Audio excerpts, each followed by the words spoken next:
নমস্কার বন্ধুরা, রান্নাঘর থেকে আবার একটা রেসিপি নিয়ে চলে এলাম। ছিটা রুটি বানাবো। তার জন্য এখানে আতপ চাল খুব ভালো করে ধুয়ে 6 ঘন্টা ভিজিয়ে রেখেছিলাম। এবার একটা মিক্সার জারের মধ্যে জল সমেত এই চালটা দিয়ে দেবো, দিয়ে খুব মিহি একটা পেস্ট করে নেব। মিহি পেস্টটা করা হয়ে গেছে, এটা বাটির মধ্যে ঢেলে নেব।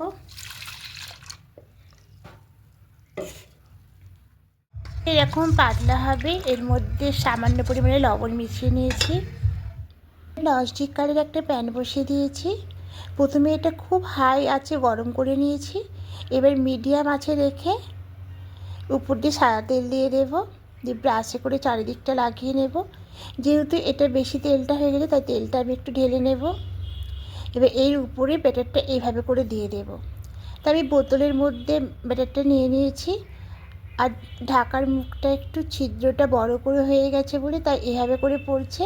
এটা আপনারা ছোট করে ছিদ্র করবেন, তাহলে খুব সুন্দর এটা পড়বে। তো এভাবে কিছুক্ষণ রেখে দেব। করে রাখার পরে দেখুন সাইড দিয়ে সবটা উঠে উঠে আসছে।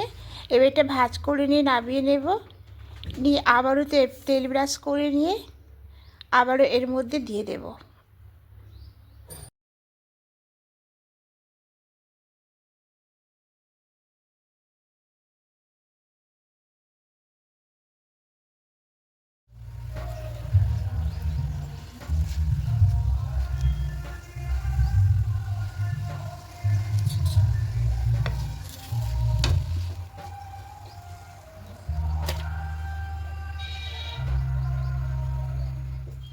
আবারও তেল ব্রাশ করে দিয়েছি।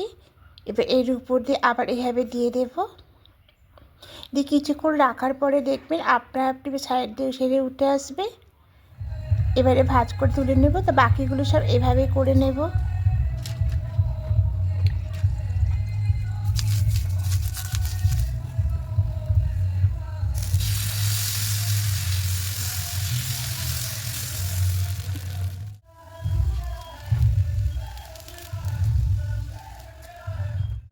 দেখুন সবগুলো হয়ে গেছে, কত সুন্দর হয়েছে, আর খেতেও খুব সুন্দর লাগে। আর একদম অল্প সময়ের বন্ধুরা তাড়াতাড়ি করে বানানো যায়। অবশ্যই আবার বানানো দেখবেন। আমি এখানে নলের গুড়ের সঙ্গে পরিবেশন করলাম।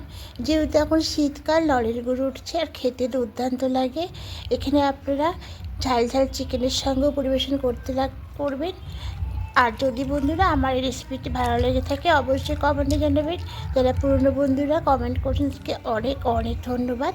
আর যারা নতুন বন্ধুরা এখনও সাবস্ক্রাইব করেননি তাদের কাছে অনুরোধ রইল সাবস্ক্রাইব করে পাশে থাকার জন্য। আমি আপনাদের পাশে থাকবো। আজকের মতো টাটা।